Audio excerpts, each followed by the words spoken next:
Το εικονοστάσι είναι η καρδιά κάθε ορθόδοξου σπιτιού. Είναι ο τόπος όπου η οικογένεια συναντά τον Θεό, όπου η προσευχή ανεβαίνει στον ουρανό, όπου η ευλογία κατεβαίνει στη γη. Είναι ένας ιερός χώρος, ένας χώρος που απαιτεί σεβασμό, ευλάβεια, προσοχή. Ο Άγιος Ιάκωβος Τσαλίκης είχε μια ιδιαίτερη σχέση με τις ιερές εικόνες. Από μικρό παιδί μεγάλωσε μπροστά στο εικονοστάσι της οικογένειάς του. Έμαθε να προσεύχεται εκεί, να βρίσκει παρηγοριά εκεί, να αισθάνεται την παρουσία του Θεού εκεί. Και όταν έγινε μοναχός, αυτή η σχέση βάθινε ακόμα περισσότερο. Στο μοναστήρι του Οσίου Δαβίδ, ο Άγιος Ιάκωβος φρόντιζε τις εικόνες με απίστευτη ευλάβεια. Τις καθάριζε, τις ασπαζόταν, προσευχόταν μπροστά τους για ώρες και πολλές φορές είχε εμπειρίες που δεν μπορούν να εξηγηθούν με ανθρώπινη λογική. Έβλεπε τις εικόνες να ζωντανεύουν. Έβλεπε την Παναγία να του χαμογελά. Έβλεπε τους Αγίους να τον κοιτάζουν με αγάπη. Αυτές οι εμπειρίες τον έκαναν να καταλάβει κάτι πολύ σημαντικό. Οι εικόνες δεν είναι απλά ξύλο και μπογιά. Είναι παράθυρα προς τον ουρανό. Είναι σημεία επαφής με τον πνευματικό κόσμο. Και όπως κάθε ιερό πράγμα, απαιτούν σεβασμό και προσοχή. Σήμερα θα μιλήσουμε για κάτι που πολλοί αγνοούν. Θα μιλήσουμε για τα πράγματα που δεν πρέπει ποτέ να βάζουμε κοντά στο εικονοστάσι. Πράγματα που, σύμφωνα με τον Άγιο Ιάκωβο, μπορούν να μειώσουν την ευλογία του ιερού αυτού χώρου.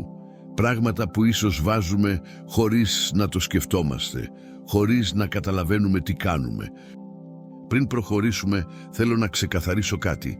Δεν μιλάμε για μαγεία ή δυσιδαιμονία. Η Ορθοδοξία δεν έχει καμία σχέση με αυτά. Μιλάμε για σεβασμό, για κατανόηση του τι είναι ιερό και τι είναι κοσμικό, για τη διάκριση μεταξύ αυτών που ανήκουν στον χώρο της προσευχής και αυτών που δεν ανήκουν. Ο Άγιος Ιάκωβος έλεγε ότι το εικονοστάσι είναι σαν μία μικρή εκκλησία μέσα στο σπίτι. Και όπως δεν θα βάζαμε ορισμένα πράγματα μέσα σε μία εκκλησία, έτσι δεν πρέπει να τα βάζουμε ούτε κοντά στο εικονοστάσι. Ας δούμε λοιπόν το πρώτο πράγμα που δεν πρέπει να βάζουμε κοντά στο εικονοστάσι. Το πρώτο πράγμα είναι η τηλεόραση και οι ηλεκτρονικές συσκευές. Αυτό μπορεί να φαίνεται προφανές σε κάποιους, αλλά θα εκπλαγείς πόσα σπίτια έχουν το εικονοστάσι δίπλα στην τηλεόραση ή ακόμα χειρότερα πάνω από την τηλεόραση ή με το κινητό τηλέφωνο να φορτίζει ακριβώς δίπλα στις εικόνες. Ο Άγιος Ιάκωβος ήταν αυστηρός σε αυτό το θέμα. Έλεγε ότι η τηλεόραση εκπέμπει εικόνες και ήχους που συχνά δεν έχουν καμία σχέση με το Θεό. Εικόνες βίας, σεξουαλικότητας, ψεύδους, ματαιότητας. Και αυτές οι εικόνες δεν μπορούν να συνυπάρχουν με τις ιερές εικόνες. Σκέψου το λογικά. Πώς μπορείς να προσευχηθείς μπροστά στο εικονοστάσι όταν δίπλα παίζει μία τηλεοπτική εκπομπή? Πώς μπορείς να συγκεντρωθείς στον Θεό όταν ο ήχος και οι εικόνες της τηλεόρασης σε αποσπούν? Η προσευχή απαιτεί ησυχία, συγκέντρωση, ιερότητα. Και η τηλεόραση είναι το αντίθετο όλων αυτών. Θυμάμαι μια ιστορία που διηγούνταν ο Άγιος Ιάκωβος. Μια οικογένεια τον επισκέφθηκε στο μοναστήρι παραπονούμενοι ότι ένιωθαν μια βαρύτητα στο σπίτι τους. Δεν μπορούσαν να προσευχηθούν. Τα παιδιά ήταν ανήσυχα. Υπήρχε μια αίσθηση αναταραχής που δεν μπορούσαν να εξηγήσουν. Ο Άγιος τους ρώτησε για τη διάταξη του σπιτιού τους.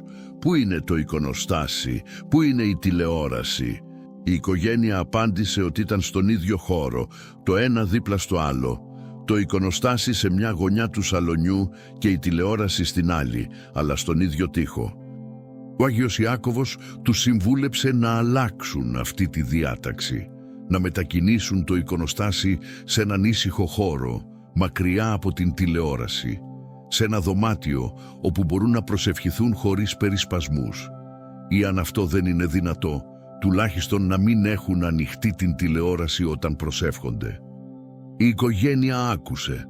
Μετακίνησαν το εικονοστάσι σε μια γωνιά της κρεβατοκάμαράς τους, ένα ήσυχο μέρος, μακριά από τους θορύβους του σαλονιού. και μέσα σε λίγες εβδομάδες η ατμόσφαιρα του σπιτιού άλλαξε. Η βαρύτητα έφυγε. Η προσευχή έγινε ευκολότερη. Τα παιδιά ηρέμησαν. Δεν λέω ότι η τηλεόραση είναι κακή από μόνη της.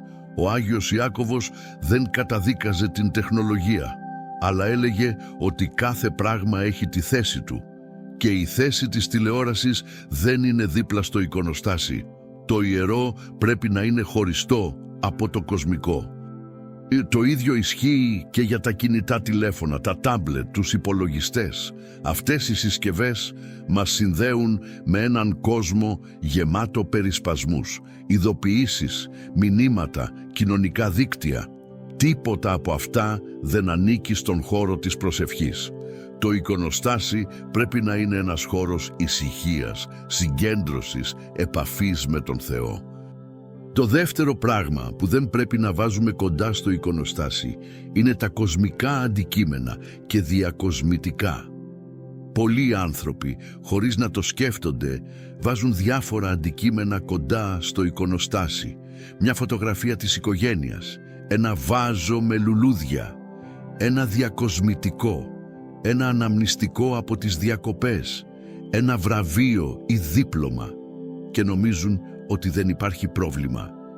Αλλά ο Άγιος Ιάκωβος έλεγε ότι υπάρχει πρόβλημα, όχι επειδή αυτά τα αντικείμενα είναι κακά, αλλά επειδή δεν ανήκουν στον ιερό χώρο.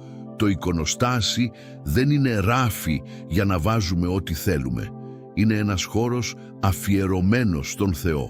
Και σε έναν χώρο αφιερωμένο στο Θεό πρέπει να υπάρχουν μόνο πράγματα που αφορούν το Θεό. Σκέψου μια εκκλησία. Στο ιερό, στο τέμπλο, στους τοίχους υπάρχουν εικόνες, καντήλια, κεριά, θυμιατήρια. Δεν υπάρχουν οικογενειακές φωτογραφίες. Δεν υπάρχουν διακοσμητικά. Δεν υπάρχουν κοσμικά αντικείμενα, γιατί η εκκλησία είναι αφιερωμένη στον Θεό. Το ίδιο πρέπει να ισχύει και για το εικονοστάσι στο σπίτι σου.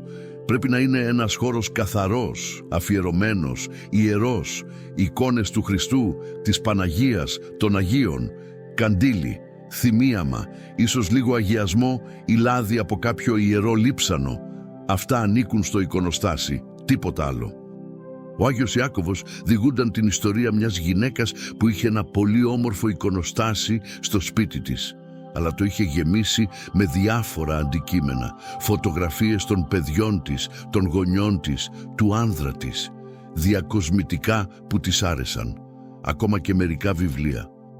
Όταν επισκέφθηκε τον Άγιο και του είπε ότι δυσκολευόταν να προσευχηθεί, εκείνος τη ρώτησε για το εικονοστάσι της και όταν του το περιέγραψε, κούνησε το κεφάλι του. Της είπε ότι το εικονοστάσι της είχε γίνει ένα ράφι με ανάμεικτα πράγματα, ιερά και κοσμικά μαζί, και αυτό δημιουργούσε σύγχυση. Η προσευχή απαιτεί εστίαση, απαιτεί ο νους να στρέφεται αποκλειστικά στον Θεό, αλλά όταν το βλέμμα πέφτει σε φωτογραφίες και διακοσμητικά, ο νους διασκορπίζεται. Η γυναίκα κατάλαβε. Γύρισε σπίτι και καθάρισε το εικονοστάσι της. Άφησε μόνο τις εικόνες και το καντήλι. Μετακίνησε τις φωτογραφίες σε άλλο σημείο του σπιτιού. Και από εκείνη τη μέρα η προσευχή της άλλαξε. Έγινε βαθύτερη, πιο συγκεντρωμένη, πιο ουσιαστική. Αυτό δεν σημαίνει ότι δεν πρέπει να έχεις οικογενειακές φωτογραφίες στο σπίτι σου. Φυσικά και πρέπει, αλλά η θέση τους δεν είναι στο εικονοστάσι. Το εικονοστάσι είναι για τον Θεό. Οι φωτογραφίες είναι για αλλού. Υπάρχει και ένα άλλο θέμα που ο Άγιος Ιάκωβος ανέφερε. Μερικοί άνθρωποι βάζουν δίπλα στις εικόνες αντικείμενα που θεωρούν ότι έχουν πνευματική αξία, αλλά δεν ανήκουν στην Ορθοδοξία. Αντικείμενα από άλλες θρησκείες ή πρακτικές. Φυλαχτά, σύμβολα, κρίσταλλοι, αντικείμενα που υποτίθεται ότι φέρνουν τύχη. Ο Άγιος Ιάκωβος ήταν ξεκάθαρος. Αυτά τα αντικείμενα δεν έχουν θέση κοντά στις ιερές εικόνες. Δεν είναι απλά άχρηστα.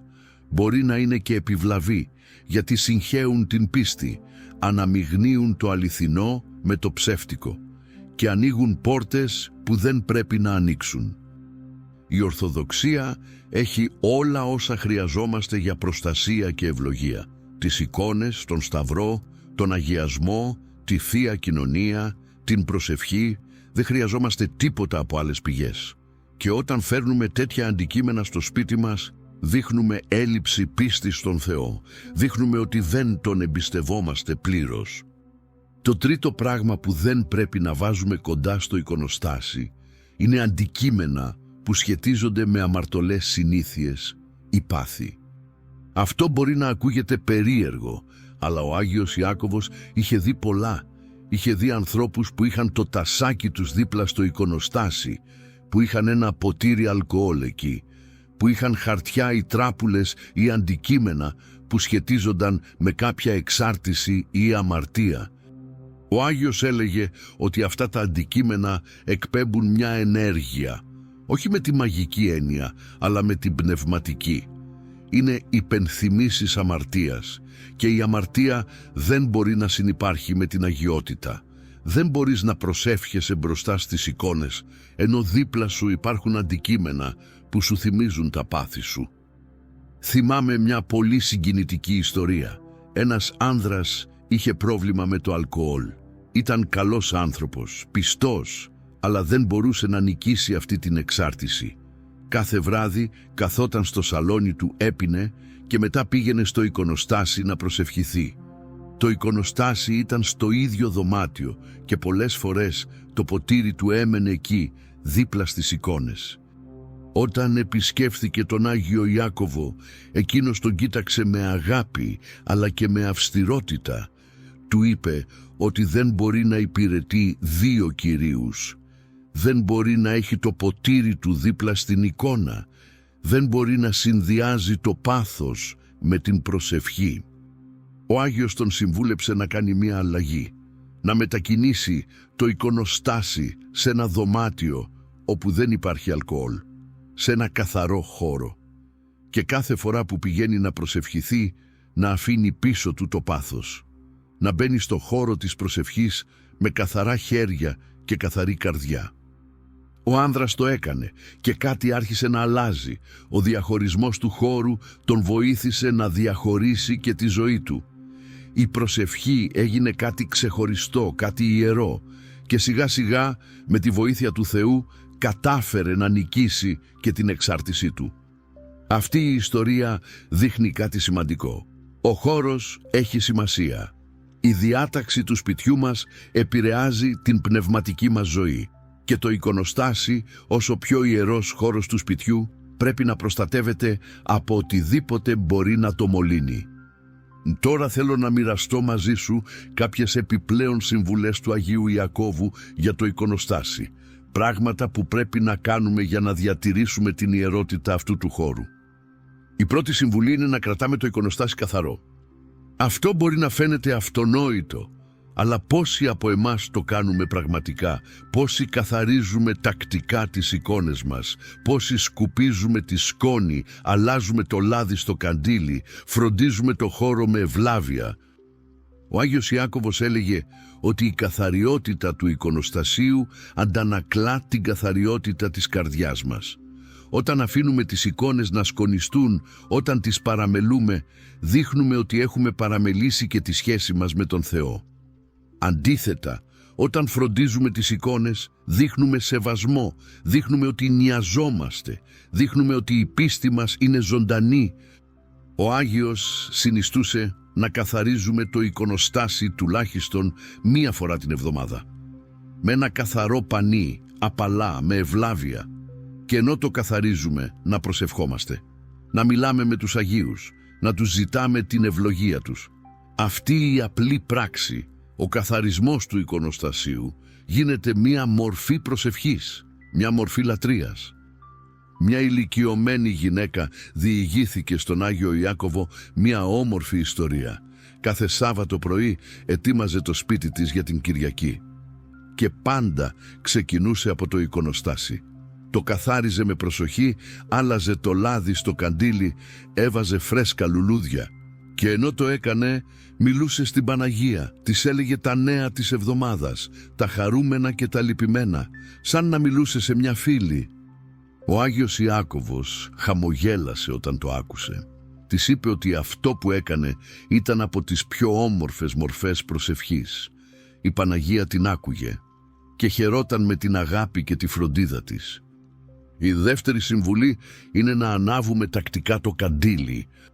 Το καντήλι είναι ένα από τα πιο σημαντικά στοιχεία του εικονοστασίου. Η φλόγα του συμβολίζει πολλά πράγματα. Συμβολίζει το φως του Χριστού που φωτίζει τον κόσμο. Συμβολίζει την πίστη μας που καίει και δεν σβήνει. Συμβολίζει την προσευχή μας που ανεβαίνει στον ουρανό. Ο Άγιος Ιάκωβος αγαπούσε το καντήλι. Στο κελί του το καντήλι καιγόταν συνεχώς, μέρα και νύχτα. Ήταν μια διαρκής προσευχή, μια διαρκής υπενθύμηση της Θείας Παρουσίας. Δεν χρειάζεται το καντήλι σου να καίει 24 ώρες το 24ωρο, αν και αυτό είναι ιδανικό, αλλά προσπάθησε να το ανάβεις όσο πιο συχνά μπορείς. Τουλάχιστον όταν προσεύχεσαι, τουλάχιστον τις Κυριακές και τις μεγάλες γιορτές, τουλάχιστον όταν η οικογένεια είναι μαζεμένη στο σπίτι. Ο Άγιος Ιάκωβος έλεγε ότι το αναμμένο καντήλι φέρνει ευλογία στο σπίτι, φέρνει παρουσία, φέρνει προστασία, είναι σαν μια σιωπηλή προσευχή που ανεβαίνει συνεχώς στον ουρανό. Υπάρχει και μια πρακτική πλευρά. Το λάδι του καντιλιού πρέπει να είναι καθαρό, πρέπει να αλλάζεται τακτικά. Ο Άγιος Ιάκωβος προτιμούσε το ελαιόλαδο γιατί είναι φυσικό και έχει συμβολική σημασία στην Ορθοδοξία. Η ελιά είναι σύμβολο ειρήνης, σύμβολο ευλογίας, σύμβολο του Αγίου Πνεύματος. Η τρίτη συμβουλή είναι να θυμιατίζουμε τακτικά το σπίτι. Το θυμίαμα έχει βαθιά πνευματική σημασία στην Ορθοδοξία. Από τους αρχαίους χρόνους, το θυμίαμα χρησιμοποιούνταν στη λατρεία του Θεού. Στην Αποκάλυψη του Ιωάννη διαβάζουμε ότι οι προσευχές των Αγίων ανεβαίνουν στο Θεό μαζί με τον καπνό του θυμιάματος. Ο Άγιος Ιάκωβος θυμίατιζε το κελί του κάθε μέρα. Έλεγε ότι το θυμίαμα καθαρίζει τον αέρα, διώχνει τα αρνητικά, φέρνει την παρουσία του Αγίου Πνεύματος και συνιστούσε στους πιστούς να κάνουν το ίδιο στα σπίτια τους. Δεν χρειάζεται να θυμιατίζεις κάθε μέρα, αν και αυτό είναι το ιδανικό, αλλά προσπάθησε να το κάνεις τουλάχιστον τις Κυριακές, τουλάχιστον τις μεγάλες γιορτές, τουλάχιστον όταν αισθάνεσαι ότι κάτι δεν πάει καλά στο σπίτι. Ο τρόπος είναι απλός. Ανάβεις ένα κάρβουνο, βάζεις λίγο θυμίαμα και περνάς από κάθε δωμάτιο του σπιτιού. Ξεκινάς από το εικονοστάσι, κάνεις το σημείο του σταυρού και μετά περνάς σιγά σιγά από όλο το σπίτι. Και ενώ θυμιατίζεις, μπορείς να λες μία σύντομη προσευχή. «Κύριε Ιησού Χριστέ, ελεησόν με» ή «Υπεραγία Θεοτόκε, σώσον ημάς». Ο Άγιος Ιάκωβος διηγούνταν ότι το θυμίαμα έχει τη δύναμη να διώχνει τους δαίμονες. Όχι με μαγικό τρόπο, αλλά επειδή το θυμίαμα είναι συνδεδεμένο με την προσευχή και τη λατρεία και οι δαίμονες φοβούνται την προσευχή, φοβούνται τη λατρεία, φοβούνται οτιδήποτε τους θυμίζει τον Θεό. Η τέταρτη συμβουλή είναι να προσευχόμαστε μπροστά στο εικονοστάσι κάθε μέρα.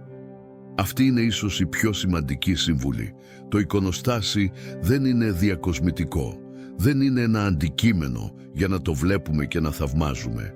Είναι ένας χώρος προσευχής και αν δεν προσευχόμαστε μπροστά του, χάνει τον σκοπό του.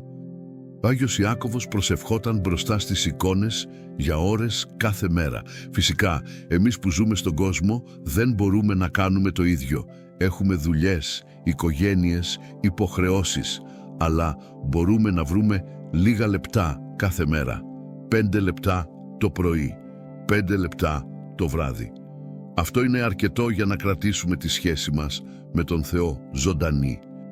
Ο Άγιος συνιστούσε να έχουμε μια σταθερή ρουτίνα. Κάθε πρωί πριν ξεκινήσουμε τη μέρα μας να πηγαίνουμε στο εικονοστάσι, να κάνουμε τον σταυρό μας, να ασπαζόμαστε τις εικόνες, να λέμε μια σύντομη προσευχή, να ζητάμε την ευλογία του Θεού για τη μέρα που έρχεται. Και κάθε βράδυ πριν κοιμηθούμε να κάνουμε το ίδιο. Να ευχαριστούμε τον Θεό για τη μέρα που πέρασε, να ζητάμε συγχώρεση για τα λάθη μας, να εμπιστευόμαστε τον ύπνο μας στα χέρια Του. Αυτή η απλή ρουτίνα μπορεί να αλλάξει τη ζωή σου, μπορεί να φέρει ειρήνη, γαλήνη, σύνδεση με τον Θεό και μπορεί να μετατρέψει το εικονοστάσι από ένα απλό αντικείμενο σε μια πηγή ευλογίας για ολόκληρο το σπίτι. Θέλω να κλείσω με μια τελευταία ιστορία που διηγούνταν ο Άγιος Ιάκωβος. Μια ιστορία που δείχνει τη δύναμη του εικονοστασίου όταν το μεταχειριζόμαστε σωστά. Μία οικογένεια αντιμετώπιζε μεγάλες δυσκολίες. Ο πατέρας είχε χάσει τη δουλειά του, η μητέρα ήταν άρρωστη, τα παιδιά είχαν προβλήματα στο σχολείο, όλα φαινόταν να πηγαίνουν στραβά. Η οικογένεια ήταν απελπισμένη. Κάποιος τους μίλησε για τον Άγιο Ιάκωβο και αποφάσισαν να τον επισκεφθούν. Ο Άγιος τους άκουσε με προσοχή και μετά τους έκανε μία περίεργη ερώτηση. Τους ρώτησε για το εικονοστάσι τους, πώς είναι, πού βρίσκεται, το φροντίζουν, προσεύχονται μπροστά του. Η οικογένεια κοιτάχτηκε. Είχαν εικονοστάσι, ναι, αλλά ήταν σε μια γωνιά παραμελημένο. Οι εικόνες ήταν σκονισμένες. Το καντήλι δεν είχε ανάψει εδώ και μήνες. Και προσευχή. Δεν θυμόντουσαν πότε είχαν προσευχηθεί τελευταία φορά μπροστά του. Ο Άγιος Ιάκωβος τους κοίταξε με αγάπη και τους είπε ότι είχαν παραμελήσει την πηγή της ευλογίας τους. Το εικονοστάσι δεν ήταν διακοσμητικό. Ήταν η καρδιά του σπιτιού τους και όταν η καρδιά σταματάει να χτυπά, το σώμα πεθαίνει. Ο Άγιος τους έδωσε συγκεκριμένες οδηγίες να γυρίσουν σπίτι και να καθαρίσουν το εικονοστάσι, να ανάψουν το καντήλι, να θυμιατίσουν το σπίτι και να αρχίσουν να προσεύχονται μπροστά του κάθε μέρα, όλη η οικογένεια μαζί, πρωί και βράδυ. Η οικογένεια έκανε ακριβώς αυτό. Γύρισαν σπίτι και αφιέρωσαν ολόκληρη τη μέρα στο εικονοστάσι. Το καθάρισαν, το φρόντισαν, το ξαναέζησαν και άρχισαν να προσεύχονται. Κάθε πρωί, κάθε βράδυ, όλοι μαζί. Μέσα σε λίγες εβδομάδες τα πράγματα άρχισαν να αλλάζουν. Ο πατέρας βρήκε νέα δουλειά. Η υγεία της μητέρας βελτιώθηκε. Τα παιδιά ηρέμησαν.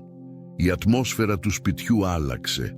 Από τόπος θλίψης και απελπισίας έγινε τόπος ελπίδας και χαράς.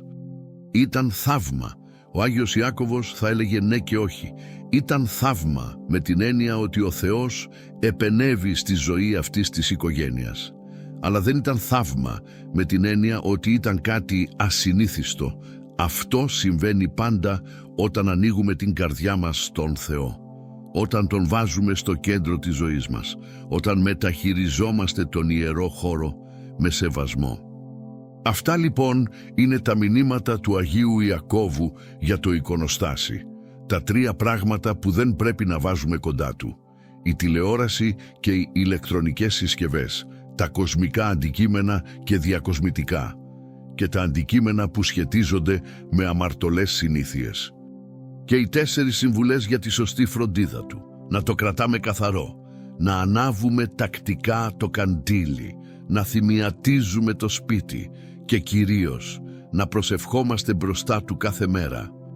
Αν αυτό το βίντεο σε βοήθησε, σε παρακαλώ μοιράσου το με κάποιον που μπορεί να το χρειάζεται, με κάποιον που θέλει να φέρει περισσότερη ευλογία στο σπίτι του, με κάποιον που ίσως δεν ξέρει πώς να φροντίζει σωστά το εικονοστάσι του.